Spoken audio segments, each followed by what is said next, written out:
The moon hung high in the ink-black sky as Mark gripped the steering wheel, his knuckles turning white against the darkness.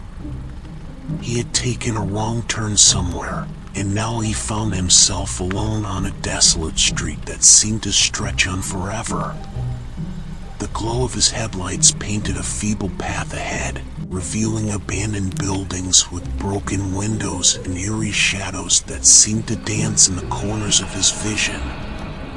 As he drove further, a heavy sense of unease settled in his chest. The street was silent, unnaturally so. No distant hum of traffic, no chirping of crickets, just an oppressive stillness that made his heart race. He glanced at the clock, 3 a.m. Who would be out at this hour in such a forsaken place? A flicker in his rearview mirror caught his attention. He squinted, trying to make out the source. Nothing. Just the road he had traveled, winding and empty. He shook his head, attributing it to his jangled nerves. But then, there it was again, a shadowy movement in the mirror, like someone darting from one side of the street to the other. His breath quickened as he pressed the accelerator.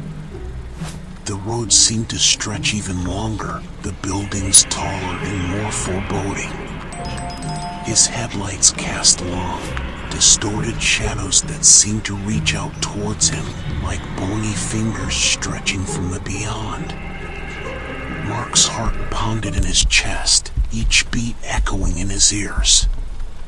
A sudden, blood-chilling scream shattered the silence, causing Mark to swerve and slam on the brakes. His heart was in his throat as he scanned the area, trying to locate the source of the sound. But all he saw were empty windows staring back at him like soulless eyes.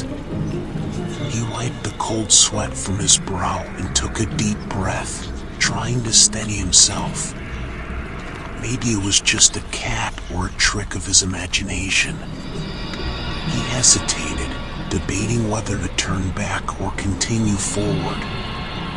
The feeling of being watched intensified, making him grip the steering wheel even tighter. With a gulp, he decided to keep going, hoping to find an exit from this nightmare. As he rounded a bend, the street seemed to narrow, and the buildings closed in on both sides. The feeling of confinement made his chest tighten, and he had to fight the rising panic within him. Then, a figure appeared in his headlights, a girl, no older than 10, standing in the middle of the road. Her hair hung in matted tangles, and her white nightgown billowed around her like a shroud. Mark slammed on the brakes, his heart racing as he watched in horror. She stared at him with empty, black eyes, her pale face devoid of expression. His mind screamed at him to reverse and flee, but something held him captive, his gaze locked with the girl's haunting stare. As he watched, her mouth slowly stretched into a grin that was far too wide, revealing rows of sharp, needle-like teeth. Mark's breath caught in his throat as he felt a primal fear unlike anything he had ever experienced. In a surge of terror, he threw the car into reverse, tires screeching against the asphalt. The girl's grin widened impossibly, and her head tilted at an unnatural angle as she started moving towards him, her steps slow and deliberate. Mark sped backwards, not daring to take his eyes off the girl. He turned the wheel, and the car spun around, facing the way he had come. With his heart pounding, he hit the gas and fled down the endless street, leaving behind the chilling specter.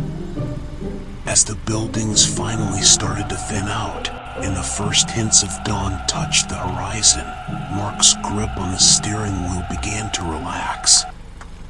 He dared to steal a glance in the rearview mirror, half expecting to see the girl chasing after him. But there was nothing, only the empty road fading into the distance. He drove on, leaving behind the nightmare street and the horrors it held. The memory of the girl's twisted grin haunted him, a chilling reminder that some terrors were not meant to be understood or explained. And as the sun's rays banished the last vestiges of the night, Mark couldn't shake the feeling that he had narrowly escaped something far more sinister than he could ever comprehend.